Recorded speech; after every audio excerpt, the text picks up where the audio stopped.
All the hairs, honor, thanksgiving, power, and glory belong to Jesus. So, Lord, talaga may gabi sa Panginoon Diyos, may gabi sa Panginoon salamat sa Panginoon Diyos na itagaan sa Panginoon na palayan ng mga simple ng iman. Salamat sa Panginoon Diyos. O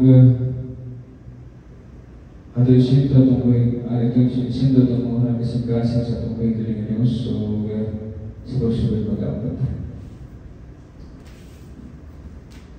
Dali ko rin mo na mga Diyos yung pala ng Yesu kinagiging buwan sa langit siya. Diyos na Abraham, Diyos na Sarah, Diyos na Jacob, Diyos na Pentecost, Diyos na Istaya, Diyos na Sangka, sa aming church. May gabi ang pinakamalaman sa Diyos. Salamat o Diyos. Sa laing Diyos, mga kinabihing kami magadayin, mga simple, maging mga salamat kami o Diyos. Hinaw na Diyos, sa lanay, kami sa magtaliwala.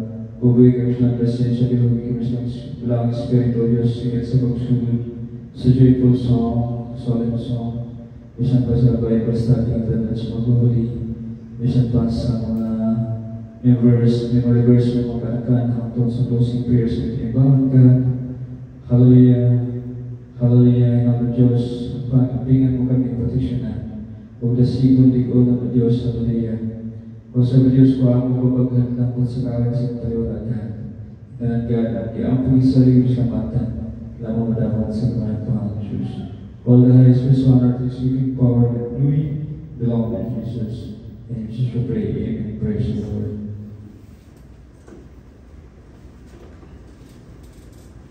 Atong ihatag ipilalit namin siya mag-lead sa praise and worship.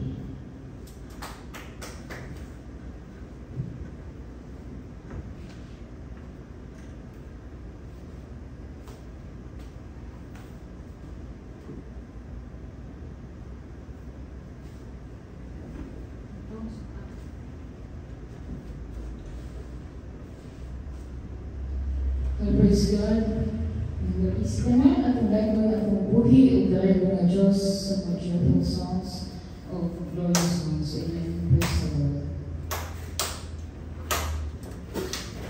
And praises to our God.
belong to Jesus, hallelujah. Praise the Lord.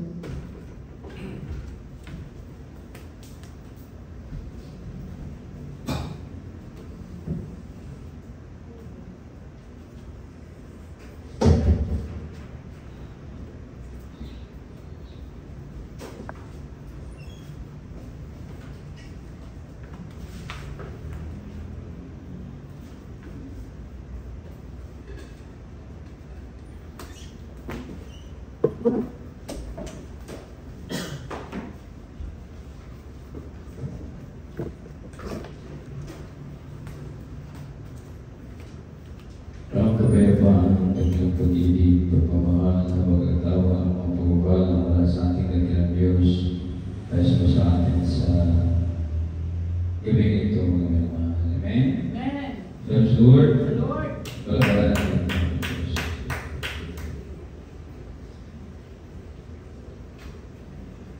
Thank you, beloved, and so to this. Thank you, beloved, song leader, beloved Mami. At salamat sa ating pag-ibig Diyos. Amen. Sa magandang presensya. At napakasarap magpuri, mga mahal. Amen.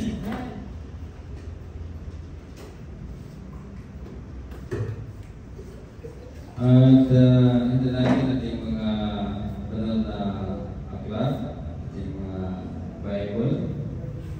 At ating pong buksan ang Book of Deuteronomy, Kapitulo 1, versikulo 9 hanggang 18 po, mga minamahal. So, ating pong pag-aaral ay nakasinto, nakafocus sa Book of Deuteronomy. Yan po, mga minamahal. Kasi ito po ay angkop ng panahon natin.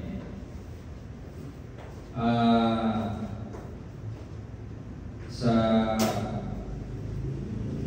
panimula, tulad ng panimula ng mga salita nang sila ay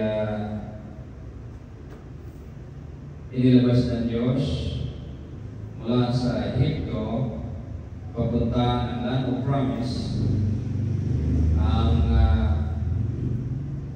lupa ng Canaan. So, sa ating ding panahon ay nag-uumpisa na ang pagbabago. Kaya angkop ito dahil tayo din ay papunta sa land of promise. Yan po mga naman. Kaya angkop ang book of Deuteronomy sa ating kasalukuyang panahon. So, alam natin na napakagulo na ang bansa natin, no? Napakagulo na rin ang buong mundo. Ang ating bansa ay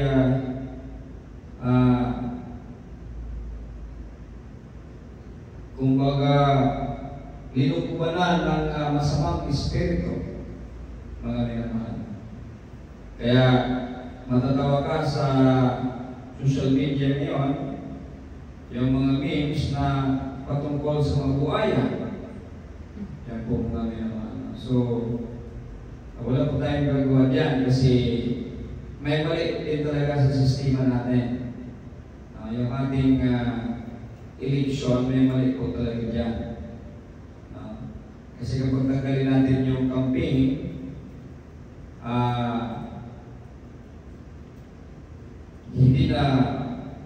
hindi na mapipilitan, no? Yung mga kahit ng mga mabubuting tao na maluklok bilang mga public officials, halal ng taong bayan, at kahit mabuting tao, pag nakatungtong na dyan,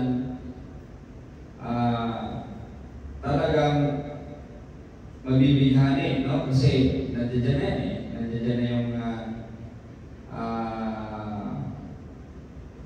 pagkakataon at upang matustusan yung susunod na eleksyon kasi napakalaki ang gastos ng campaign, no?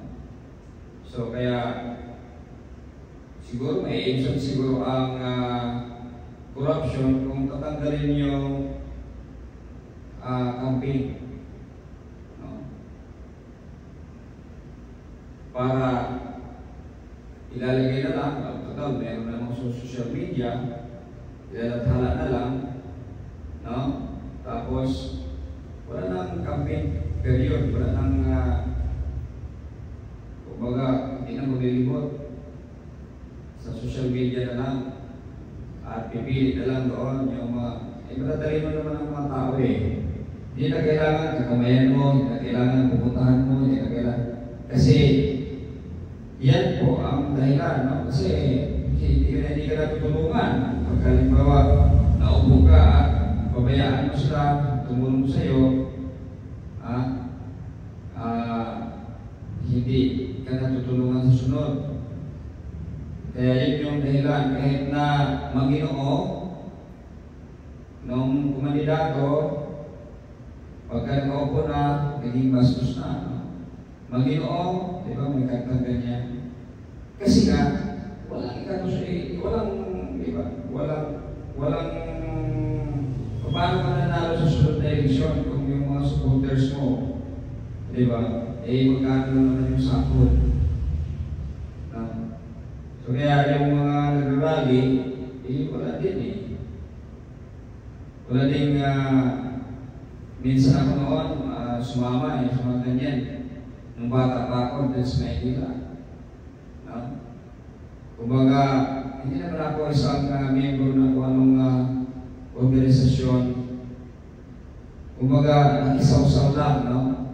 Nakiusyuso lang, no? Sumasama-sama ko din dati sa Maynila. No? So, hindi ko alam kung ano ang patutunguhan. Pero sa ngayon, alam ko na ang patutunguhan eh. Wala namang patutunguhan dyan eh. Sa mga rally. No? Marami lang nagbubuhis ng buhay dyan, wala din. No? Kasi, lahat naman ng mga nasa posisyon, alam niyo siguro nila kung anong dahilan eh, ng mga nangyayari. No? So,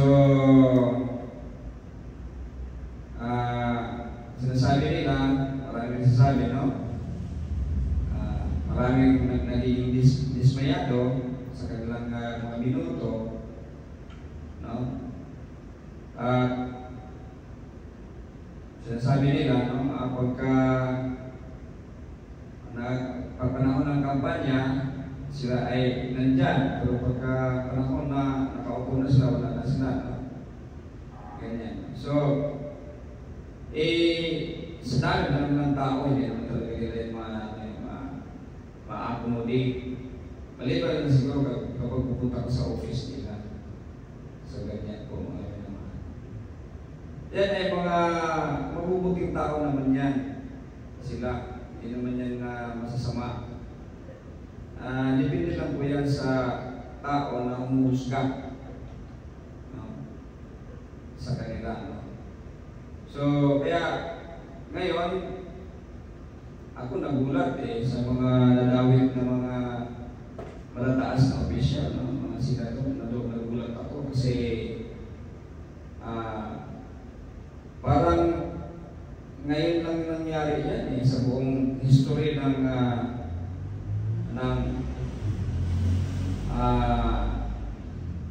legislatura. No?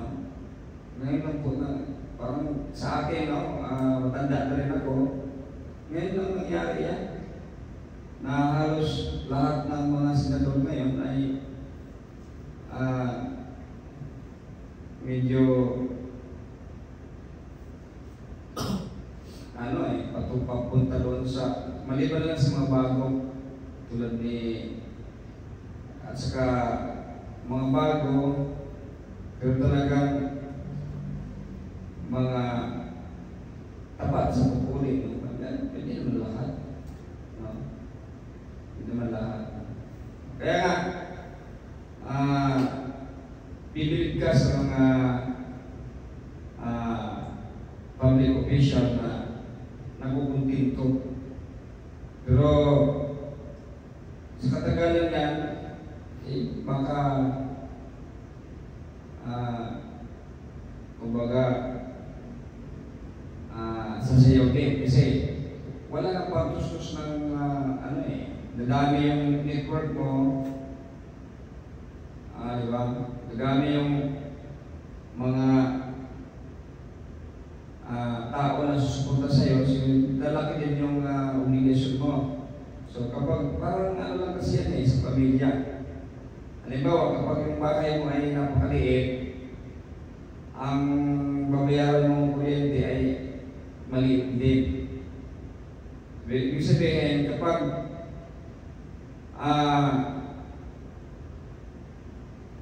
lumalaki yung pamilya mo, lumalaki yung kapasidad mo, no?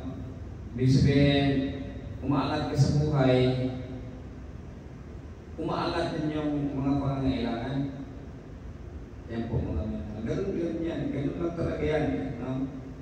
So kaya, hindi naman din sapat sa sweldo, saan nila kukunin, diba? Alam naman, wala lang alam yan kahit na 1 plus 1, alam mo na equals 2. So wala ka lang. Kaya ang hinahanap natin, ako kapag bumuboto, ang hinahanap ko yung disable. Ito ba hindi masyadong sakim? No? Kasi alam naman talaga natin na wala silang pagtusto sa sa kanilang kampanya. At maraming umaasa sa kanila. Tulad na kanilang mga network, yung mga tauhan nila. Ayan po, mga naman. Pero, i-relate po natin yan sa panahon natin. Di ba? Kasi ang ating pinag-aralan ay ang sitwasyon kung saan lilinisin ng Diyos ang sanlibutan. No? Kaya nga, sabi ni Beloved Paul, no? At kahit ang mga pinagsusunod, nababanggit yung di bang mga verses sa Bible, no? nababanggit na si Satanas ay kaunti na lang ang kanyang panahon. Kaya, diba sinasabi ko lagi, hindi naman talaga tao ang masama eh. Ang evil spirit. Kapag kulang ka sa iyong pananampalataya, kapag kulang ka sa pagsasamba sa lubong Diyos, ay talagang lulukuban ka ng masamang espiritu. Yan yung nangyayari ngayon. Kasi kakaunti na lang ang panahon ni Satanas. Yan po mga kapatid. Kaya ginagawa na ni Satanas ang mga kamaldumal, no? Upang sakupin ang tao. Yan po mga kapatid. Kaya yun yung mga epekto ngayon. Kasi marami ding mga Bible verses tumutukoy na sa huling mga araw ay magiging mahirap. Ang mga verses nandiyan yan eh. Sinabi na yan eh. Sa huling mga araw. So, tayo ngayon ay nasa huling mga araw natin. No? Pero sa Diyos ay huling araw. No? Kasi hindi naaabot ng susubra ng 1,000 taon eh. No? Wawakas na ang creation. No? Yan po mga ano. Ang unang creation ay wawakas na. Yan po mga ano. So, kaya sa Satanas talagang, di ba? Kaya, ngayon nyo lang maririnig yan sa ating panahon, sa kasugpuyan na halos na, di ba? Dami-dami mga senador, congressman, no? Mataas na official ay, di ba? Nadadawi. Hindi lang naman din sila, kasi, di ba, yung mga nag-testify sa saling 50%, 25%, di ba? May maraming percentage eh.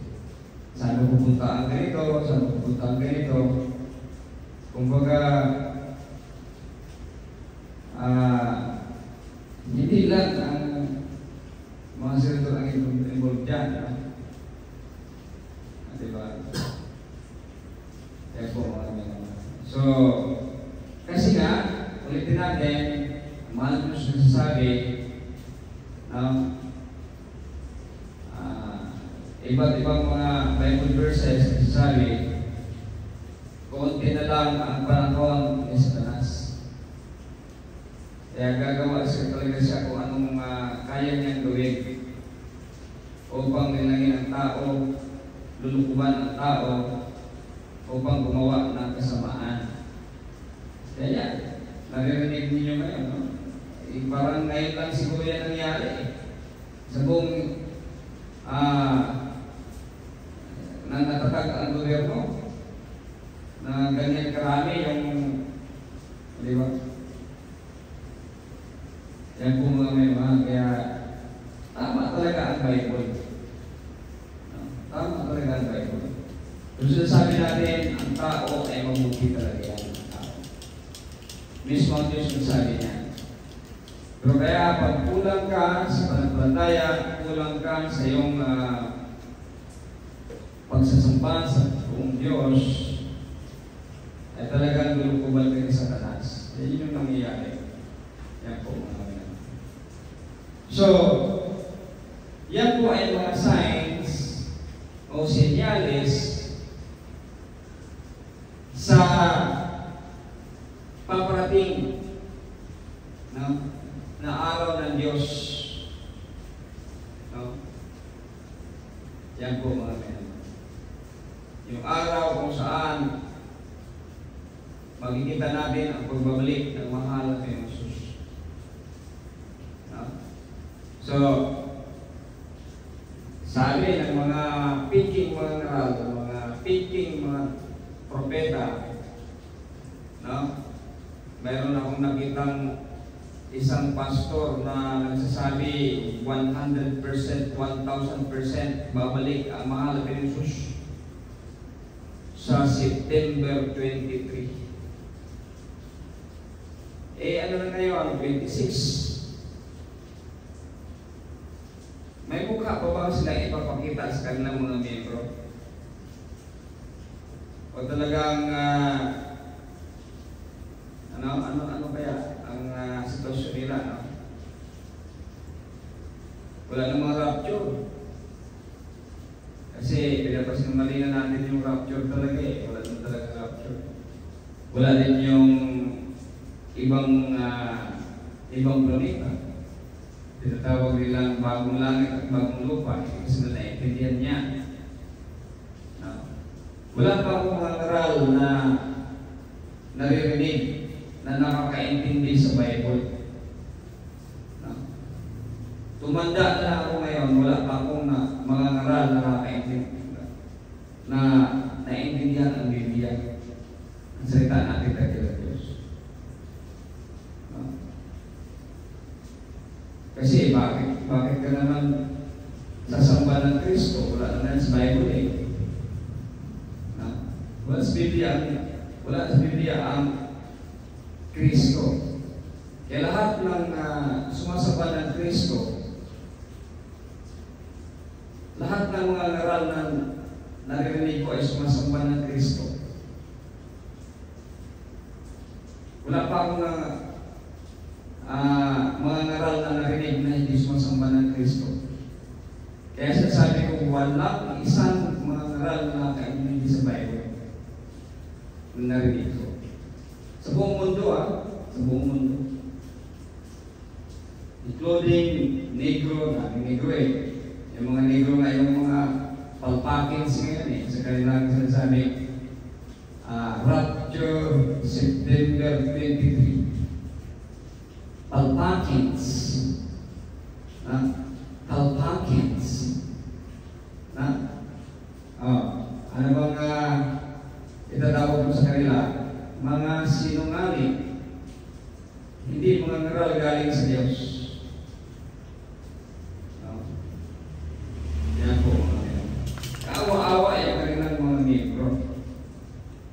Kaawa-awa yung kanilang mga miyembro.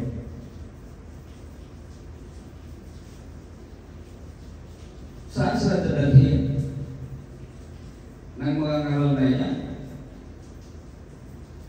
No? Hindi namin mga ngaral hindi mga ngaral galing sa Diyos. Saan sila dadalhin niya? Kapag napapansin mo ang mga ngaral mo ay hindi galing sa Diyos, iwanan mo. Kasi saan ka dadalhin niyan? Dadalhin ka niyan sa impyerno. Yan po mga amigo. Tulad dito sa ating pag-aralan, sino bang nagdalang inutusan ng Diyos? Totoo ba si Prophet Moses na mga ngaral ng Diyos? Diba? Si Prophet Moses, siya ang inatasan ng Diyos na dadalhin, mamumuna sa pagdala. Ako rin ang Diyos, pero may tao na kinagabayan ng Diyos upang siya ang maging instrumento, no? Maging kausap ng Diyos, no? Lahat ng mga alitutunin ng Diyos doon ipinapaladaan, di ba? Kaya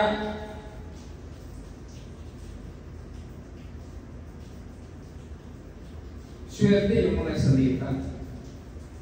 Kaya tayo ay naniniwala sa Diyos na isa eh. Kasi konkreto,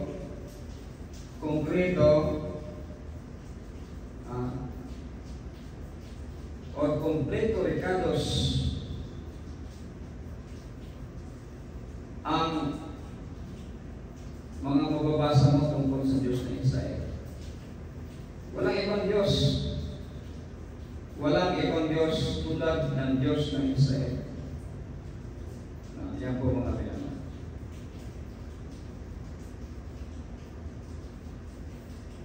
Kaya, kung hindi tulad ni Prophet Moses ang inyong leader, na galing sa Diyos, iiwanan nyo na yan. Anong sabi ng Diyos, no? Kay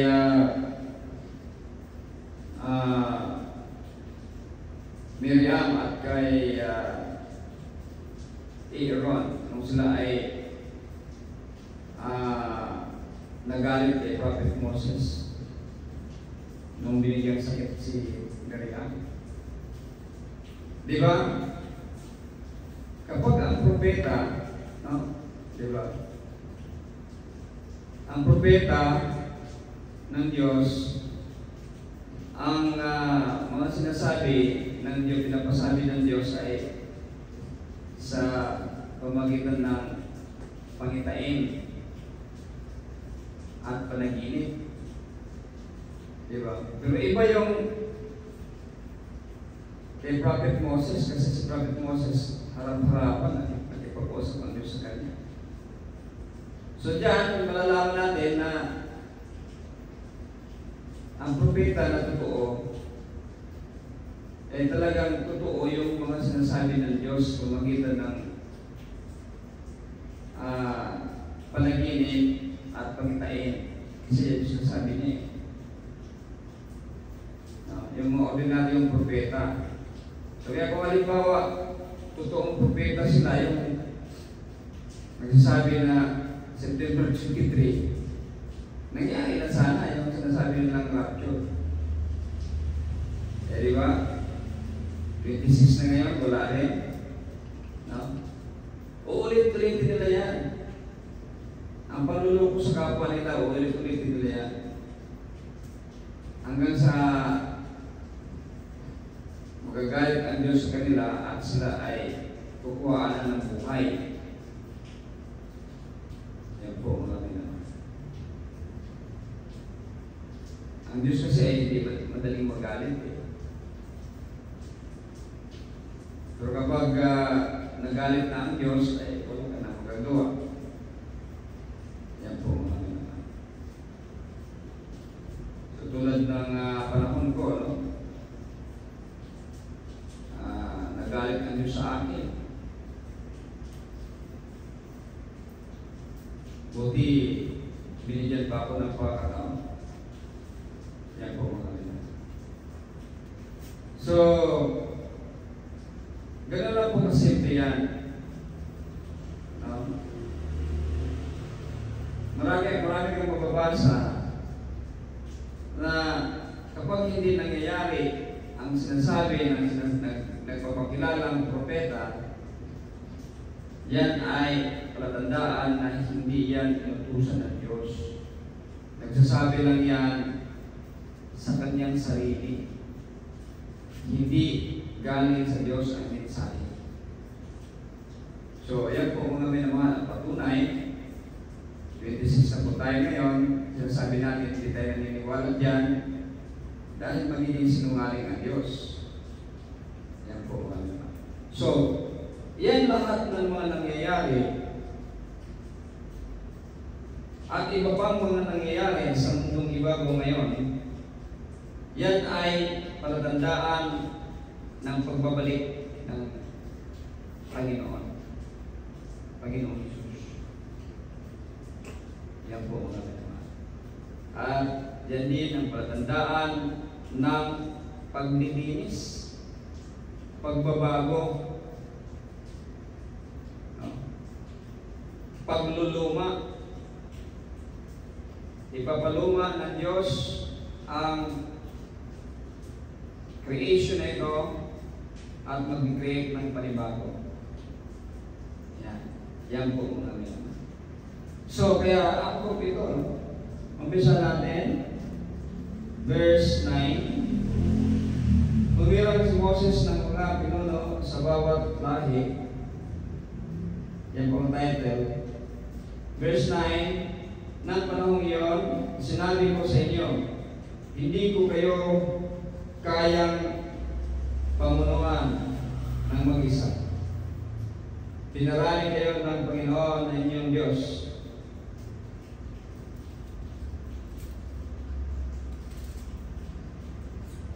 Ngayon, kasi dami na kayo ng mga bituin sa langit, naway ang Panginoon, ang Diyos ng inyong mga ninuno, ang lalo pang magparami sa inyo ng ilang libong bisis at pagpalain niya kayo ayon sa kanyang ipinangako. So kaya tayo ay hindi nagmamadali, no? Hindi tayo nag-record, hindi tayo pinaparecord ng Diyos.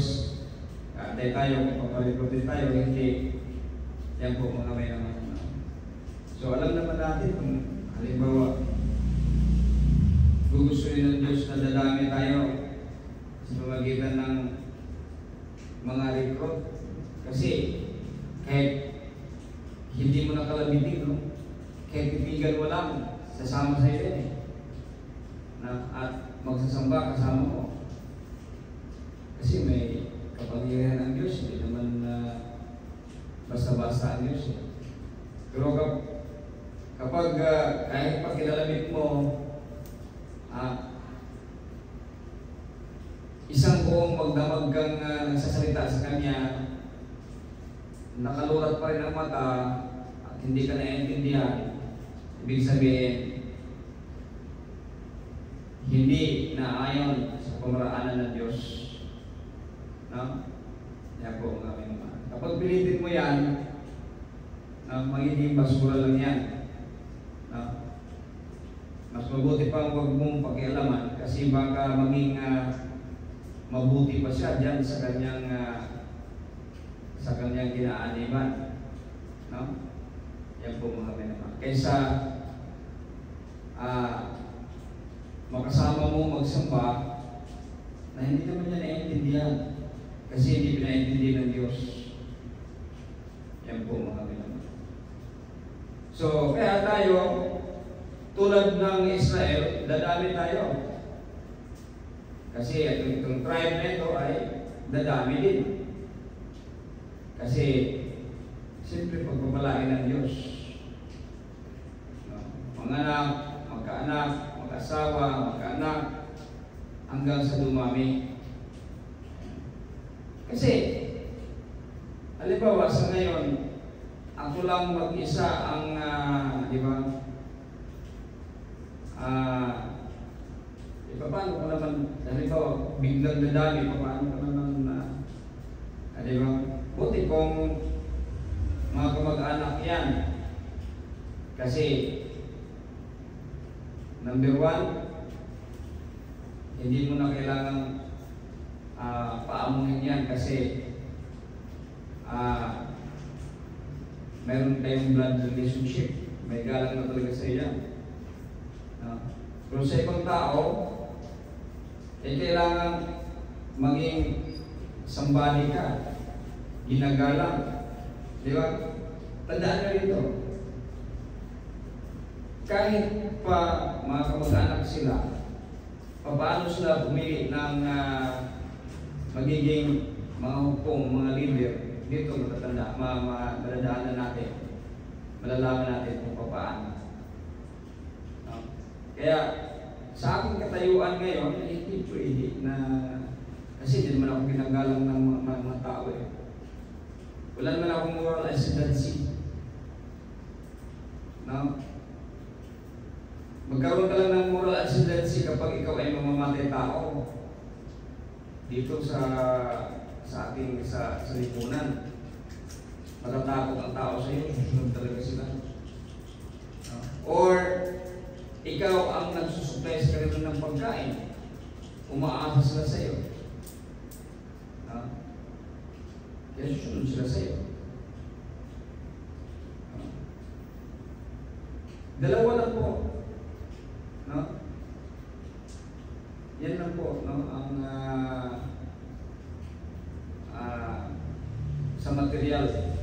Pero sa spiritual, kapag ang Diyos ang magpili ng mga mananampalataya na maging kasama mo, yan ay walang kondisyon. Walang kondisyon. Yan ang napakasarap, no? Pangunahan. Tulad ng ginawa ng Ama sa panahon ng mahal natin Jesus. No? Yan po mga kapatid. Hindi nahihirapan ang mahal Jesus sa pagpili ng kanyang mga apostoles. Yan po mga kapatid. Kasi bakit? Nandiyan ang Ama eh. Anong participation ng Ama doon? Yung kapangyarihan, yung mga pagpapagaling, yun yung participation ng Ama. No? Kaya sabi ng mga Diyos, ito naman magagawa ito kapag hindi ka loob ng Ama eh.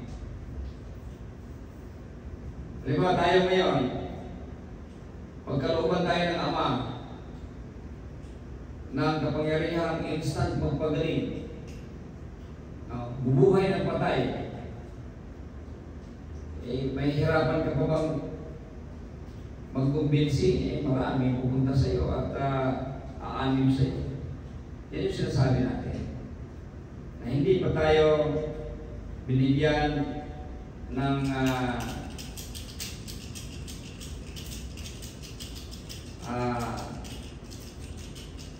kumbaga signal o authority na mga recruit. Yan po mga kapatid. Kasi ang pagpag-recruit, kung lulubin ng Diyos, gagawa ng Diyos ang Diyos ng isang senaryo kung saan makikilala ka sa mga tao at susunod sila sa iyo. Tulad na nangyari sa panahon ng mahal ng Jesus. Yun talagang totoo. Hindi tulad ngayon na binabayaran naman yung mga pagpapagaling ngayon eh. Yung nangingisay, nakareceive doon ng Holy Spirit, pero para sa atin, talikos po yan sa Bible. No? Yung nagsasalita ng hindi mo maintindihan, na sila mismo hindi nakaintindi sa kanilang sinasalita.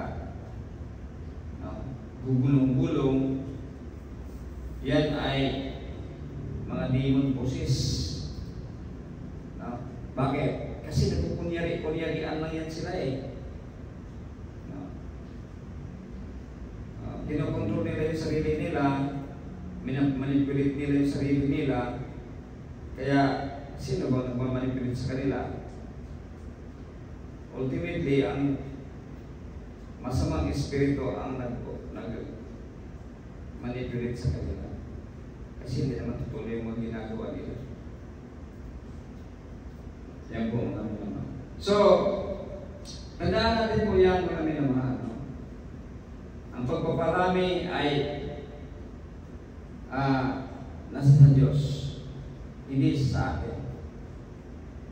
Yan po mga minamahal. Pagka bibigyan naman tayo ng, alam kasi ng Diyos eh, tayo ngayon, halimbawa, pagpaparamahin tayo, sino namang magtuturo sa iba, sino namang mag-aasikaso kung dadali tayo bigla. Kaya, dahan-dahan, tulad ng Israel, noong pumunta sila doon sa Egypt, di ba 70 sila lahat? Pero, nagpanimula, si Father Abraham lang at saka si Beloved Sarah. Matagal na panahon bago sa nanganak kay Isaac. Kaya nga nagkasala si Father Abraham kay Hagar dahil hindi pa nagkaanak si Beloved Sarah. No? Kita niyo? Kasi may time talaga eh. Ang Diyos nagtatakda ng tamang panahon. Siguro sa panahon ni Father Abraham at saka ni Beloved Sarah ay wala pa silang permanenteng lugar, no? Kahit saan-saan sila naglalakad, mahirap naman kapag halimbawa bibigyan ng Diyos sila ng anak, wala pa silang permanenteng ano?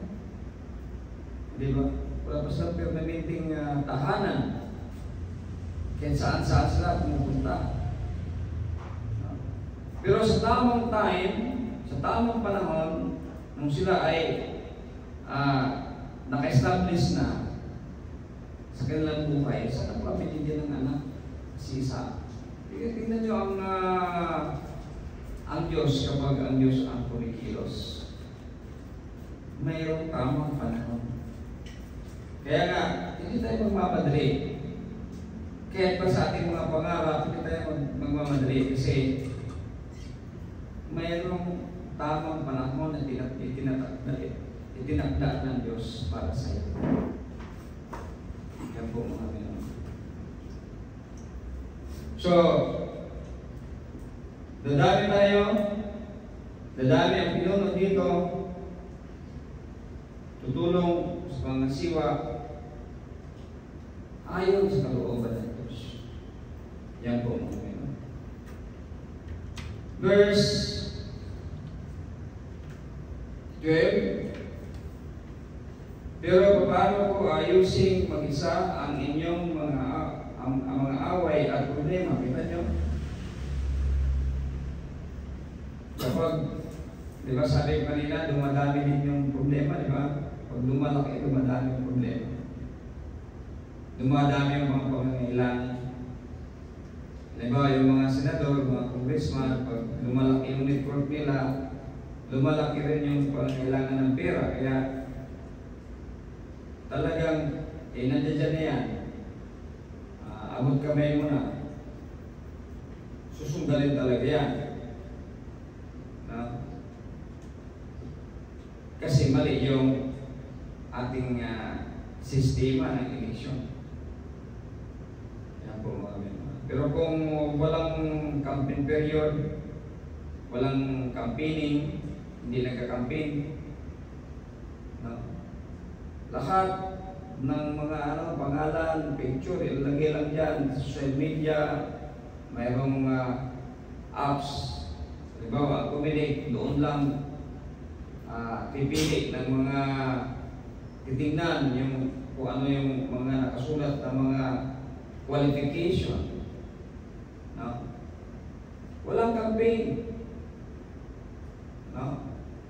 So, mabibigyan din ng pagkakataon. Napaganda niya kasi mabibigyan din ng pagkakataon ang mga hindi kilalang tao na mabubuti. Hindi kilalang tao na mabubuti, no? At marunong. Hindi kilala kasi walang pera eh. Hindi ka naman magkilala talaga kapag walang pera. Nasubukan ko na yan eh. Dito sa Liluan, sa barangay Langa, no? Naglilingkod ako sa Diyos. So, may manghihingi ng alak, hindi naman tayo pwede magbigay niyan. No?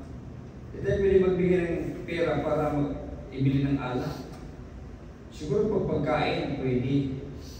No? Binibigyan natin ng pagkain. Pero kapag alak, mga drugs, kung ano pa rin dyan, hindi natin pwede gawin yan eh. So wala kang tao, makukuha. Wala kang tao, makukuha. Pero kung isang app lang, nandun na yung mga kandidato, nandiyan yung kanilang mga platform of governments, nakasulat, ano yung mga platforma nila, doon ka pipili, ano yung mga qualification nila. So, magkakaroon ng chance yung mga hindi kilala at yung mabubuting tao. Tulad ngayon, ang mananalo lang ay yung mayroong mga tauhan, mayroong mga, di ba, gumagawa ng, di ba, milagro. No? Ang dali-dali mo lang naman talagang mananalo dito sa eleksyon ka, ganitong eleksyon kapag halimbawa may pira ka no? Kasi yung pira ang nagpapaamo sa tao. Yan po mga minamahal. Pero kapag tanggalin yan, yung campaign, wala na. No? So, yan po yan. Lumalaki yung network, lumalaki yung pangangailangan. Kaya, pati kagang ng bayan, susunggaban. Yun yung nangyayari sa atin ngayon. So, wala pong magiting yan sa politika kasi mali yung sistema. Yan po. So yan po mga minamahal. Pero wala na po. Diba? Sabi ko, wala na. Sino naman makikinig sa akin? Wala naman akong moral ascendancy. Diba? Kasi hindi naman ako sikat. Wala akong pera. Hindi sila nagkinabang sa akin. Yan, ganyan lang kasimple po mga minamahal ang buhay sa mundo. Kaya kahit na anong gagawin natin dito, magsasalita tayo, kahit lulukod ba tayo mula dito hanggang Maynila, walang makikinig sa atin, pagtatawanan lang tayo. Yan yung mga paraan ng Diyos. Kaya, hindi muna pinaparami, di ba? Hindi muna pinaparami. Dahan-dahan. Kaya sa panahon na umabot ang time na dumami na.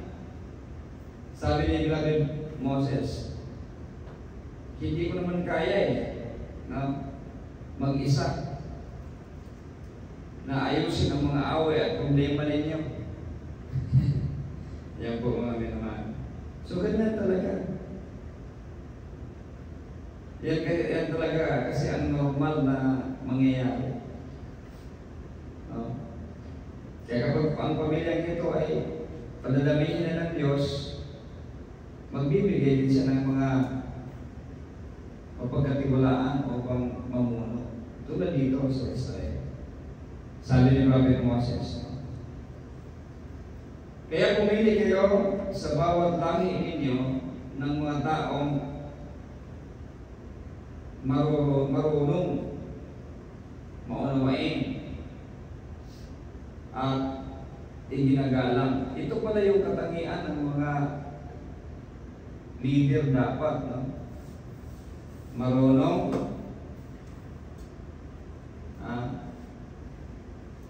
maunawain, iginagalang. Kasi mabuti, ginagalang, mabuting tao yan. Hindi yung ginagalang dahil mamamatay tao. Takot ka, patayin ka. Hindi yun. Dito, maunawain. May nakalagay lang maunawain . Ibig sabihin, mabuti yan kasi umuunawa siya . Ito pala yung mga leader. Ang mga katangian ng leader. Kaya ito, dahil tayo ay papunta sa land of promise, no? At babaguhin ng Diyos ang sanabitang ito, magagamit natin itong mga katangian na ito upang pumili ng mga leader sa hinaharap. No? Marunong, no? Maunawain at iginagalang, no? At pamamahalain ko sila sa inyo. Sumang-ayon kayo na mabuti ang aking plano.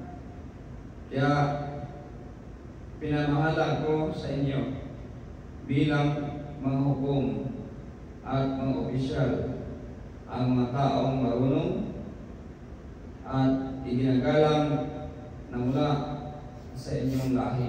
Kita nyo? Ako wala dito itong ginagalang sa iba. Pero sa pamilya ko, siyempre ginagalang ako dahil ako yung magulang nila eh. Ako yung padre ni pamilya. Ako, nakakilala nila ako. No? O kapag pupunta ka sa ibang pamilya, yayayain mong magsamba dito kasama mo at sabihin mo tama yung mga pinagsasabi natin dito, pinapangaral natin dito, suntok sa buwan niya kasi hindi ka naman ginagalang. No? Kaya alam ng Diyos yan. Kaya hindi tayo binigyan ng good signal na mag-record. Yan po mga tulad ni Father Abraham, tulad ni Beloved Isaac, tulad ni Beloved Jacob. Diba? Yan. So yung ginawa ng mga Diyos hindi naman yung pag-record eh. Kasi sabi niya, naghahanap ako sa mga tupang na wala. Kasi bilong yan sa Israel. Mga salita ang mga hinahanap ng mahal ng Jesus. Hindi siya nagre-record. Kumbaga, ibinabalik lang niya yung tupa. Yan po mga meron. Pero sa ating panahon ngayon, parang multi-level na yung multi-level marketing. Diba? Dahil negosyo yung ating mga relihiyon ngayon. No? Yan po mga meron. So, hindi yan ang kapamaraanan ng Diyos.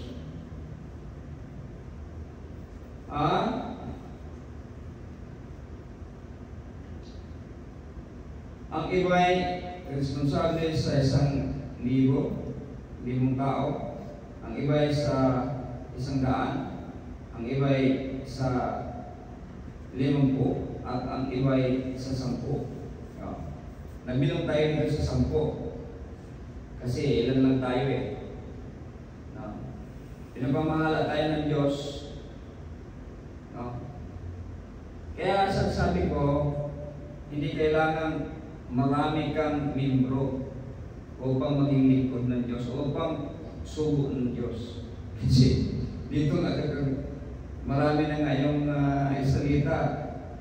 Diba? Mayroon pang mga nangunguna dito, mga pangulo nila na may 10 lang, no? Yan po mga naman. So, malinaw po yung ating katayuan ngayon.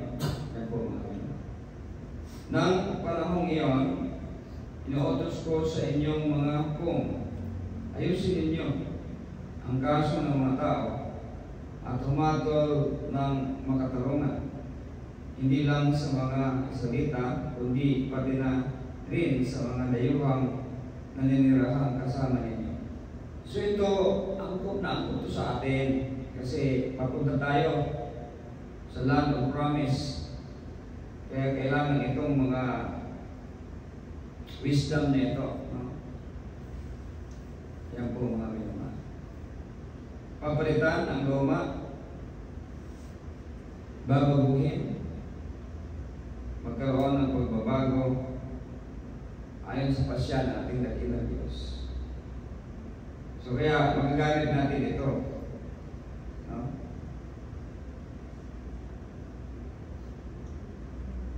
Wala dapat kayong papanigan sa inyong paghatol. Parehas ninyong pakinggan ang mga mahihirap at mayayaman. Ito, guide natin ito, no?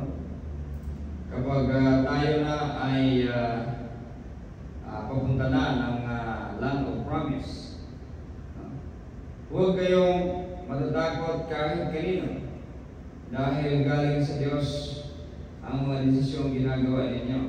Diba? Kasi marunong iginagalang, no? At maunawain. Yung mga katangian na yan ay mga salita ng Diyos yan. Yan po ang namin naman. Kung mahirap para sa isa ang kaso, dalhin ninyo ito sa akin at ako na ang bahala sa paghatong ito. At sinabi ko rin sa inyo noon ang lahat ng dapat ninyong gawin. So, naging maayos, no? At naging magaan ang trabaho ni Prophet Moses. So, ito ay napakagandang halimbawa sa panahon na tayo, no, ay dadalhin na sa land of promise at magsimula doon. Magagamit lahat natin ito upang sundin ang kalooban ating dakilang Diyos at hindi tayo mahihirap. No? So tandaan natin itong lahat, no? Kasi magagamit natin ito in the future. Yan po mga men. Bilang paghahanda, kailangan ating itanim sa ating puso at isipan itong mga araw na ito. Yan po mga men. Awitan natin.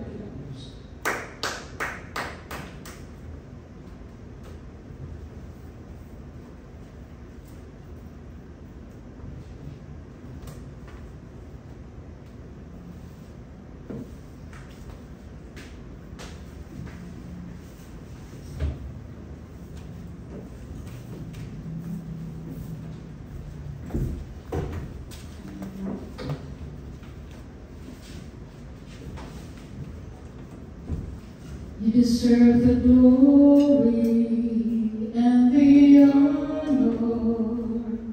Lord, we lift our hands in worship as we magnify your name. You deserve the glory and the honor. Lord, we lift our hands in worship as we magnify your name.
Dali ko ng mga iyong sambala, tagiyas mo naging magsalangin siya. Diyos na Abraham, Diyos na Isaac, Jacob, Diyos na Pentecost, Diyos na Islam, Diyos na sa hanggan, sa aming church sa Lee, ay may bibigyan naman sa aming church lang ito Diyos, sa mga pulong, ang mga matayugan, ilagay mo nila yung agawang, may sos ng kasi, Okay, magamit sa mga pagkinabihiwan sa kumuto. Magpadasig, magpalikuan, magpadugang sa itong salita. Matulog ka na sa pagkikugma kanina pagsunod sa itong kumuto. Today sa kami sa pagkinugmaay, magkasigay, kasbituay, itong pamilya, itong church, o sa mga taong sa pagkibag na liyan sa ito. O sila ka na Diyos sa mga kalapasan. Sa punong buwan ito muna na, yung mga kanamugad, sa ito na mga natin magpusog, yung singkas, lagari ka ng Diyos sa iba, dahil ko sa mga nag-church na natin. Bahan ka na bitin, siga kami, patigoan na kami, tugangin ang Diyos sa mga. Tanagad, ang iamang isali ko sa mga lamang dawat sa mga ng Panginoon. All the highest was honor, thanksgiving, power, and glory belong to Jesus. And in Jesus we pray, amen. Praise the Lord.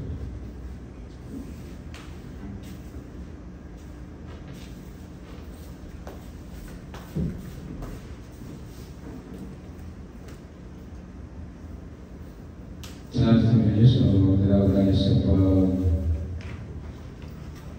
ng mga members. Atong pagkakas sa ilalim Angel ang mga bigyan ng members.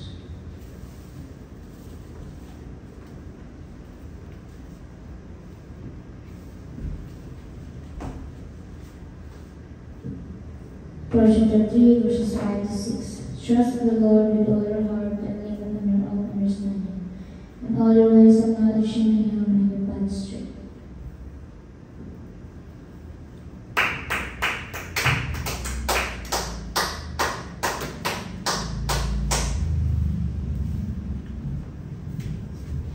First Peter 5, verse 10. Cast all your anxiety because He cares for you.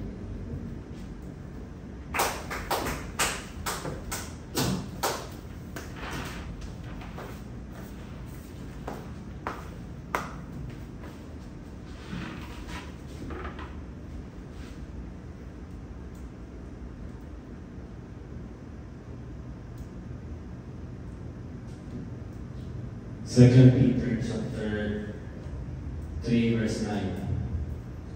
The Lord is not slow in keeping His promise, as some understand slowness. Instead, He is patient with you, not wanting anyone to perish, but everyone to come to repentance.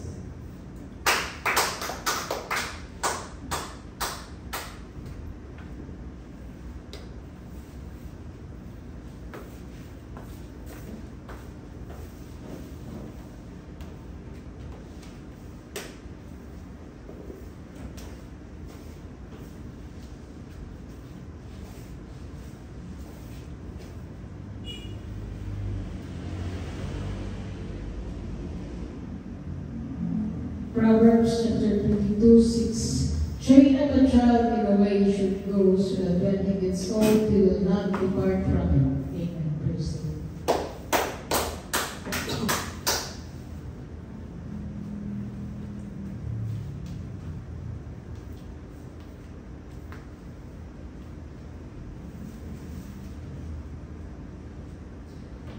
Salvation is found in no one else, for there is no other name under heaven given to mankind by which we must be saved. Jesus' name alone. Acts 24, verse 12. Shout the word. Lord. Salamat sa Pilipinas. Salamat sa kadawalan nila natin sa Pilipinas. Salamat sa pagubang sa panibawang. Salamat sa kapiskay sa paglawas. Salamat sa pusyong tubas sa tingin sa lawas. O salamat sa banal na presensya ng ating dakilang Diyos. O gano'n ang bilang Diyos. Padayon ang mga gawain ka na ito sa tagutos na kinabuhi. O ang tulog mo, na berantas na ng Diyos sa mga pagpeng, sa pag-imayin sa ating ng Diyos, sa ating pagkatulog, sa TV, na pinagtas ng Diyos, o tabunan sa piling ko ang meritas na mga kauntan na siya itong dapat. Discussion talaga ng sa ito. O ginawa na itong video ng Diyos kadayon na mag-bless sa isa, kadayon na mag-hatag sa gugmog kaluoy na nato lahat na dunggot sa Diyos na mapag-apo, subang mga problema, ayun ang sikatatian, o ato mga pinaganon, tagpos ng Diyos. O hinawag nga padayon ka pagkawakan sa Diyos. Doon sa pagpaling, dito niya pasagdan, yatang pingan ko siya. Amen? O padayon nga paalala sa ano-ano na itong pagsimpa, buntag, gabi, in between. Ato kining kanon na yung naghahatag sa ng Diyos. Maging sincere ta sa atong paghatag ini, ang mga pagtaing, pagsimpa, pagimaya at atlaw sa ng Diyos. At least minimum of 2 hours every day atong pahimutan atong bilang ng Diyos. Amen? Kaya wala tayo mahimo kung wala atong bilang ng Diyos. So, rin akong kinabalik na ang pag-simba, pagdaing, himaya, pagkasama sa bilang ng Diyos, dili kini para ni dili kini kumbaga ang makabenepisyo ni dili ang Diyos. Kaya sa musimba ka, ikaw musimba sa ating Diyos, Diyos na pinasya. Kita ang makabenepisyo, tandaan natin na kanunay na kita ang makabenepisyo sa atong pagsimba sa ating Diyos. Yan po namin. Kung gusto ka ng imong successful sa imong pag-eskwela, sa imong pamilya, sa imong pagtrabaho, sa tanan imong mga gibuhaton, wala lain magkakaatagan. Only our God. Yan po mga. So kaya wala tayo laing buhaton kundi kahimutan na atong Diyos. Ang ihatag nila research siya, mga links sa closet ko.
Okay, entramos en apóstol Pedro sa itong buhat sa kaaway, kasasip sa ulo, ang sa palapa, kasasip sa busipon, kailangan humabughat, kasasip sa usuriyuma, pagkais kansilitis sa kimilitis polosis, kasasip sa kumotra, kasasip sa tonsillitis, kasasip sa buko-buko, kasasip sa mga kaudas-gawas, kasasip sa babayas-gawas na matin, wala ng matin at may kasasip. Jesus saved, Jesus heals, Jesus comes out for grace, and my prayer, Jesus is a shepherd, and shall not take care of Jesus. All that is praise, Lord, and part of saving with all Jesus. In Jesus' name we pray, also.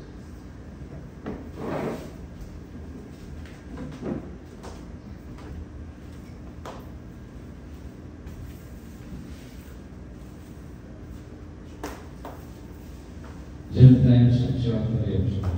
Hallelujah. Hallelujah. Hallelujah.